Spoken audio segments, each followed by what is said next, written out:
Hi friend, দেখো আমি মুড়ির মিলে চলে এসেছি। দেখো মুড়ি এত বছর ধরে আমি এখানে মুড়ি নিচ্ছি, কখনো এই মুড়ির মিলের ভিতরে ঢুকিনি কিভাবে মুড়ি বানাই। দেখো আজকে আমি মালিককে বললাম আমি ভিতরে ঢুকে দেখতে পারি, তো বললো হ্যাঁ যাও দেখো।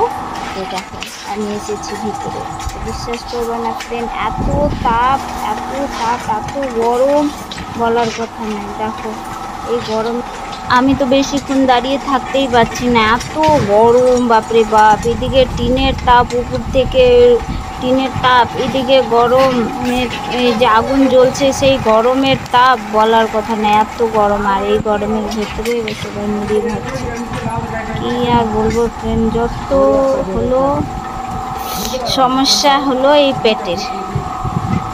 এই পেটের জন্য যত আমাদেরকে কষ্ট করতে হচ্ছে, তাই কি না? ঠিক কথা বলছি কি না বলো ফ্রেন্ড? এই পেটের জন্যই তো মানুষ কোথায় থেকে কোথায় আসছে, কোথায় থেকে কোথায় পড়ে আছে, এই পেটের জন্য। আজ এই পেটের জন্য মানুষ এত কষ্ট করছে, মানুষের কত কথা শুনছে, কাজ করছে, কার জন্য? এই পেটের জন্য।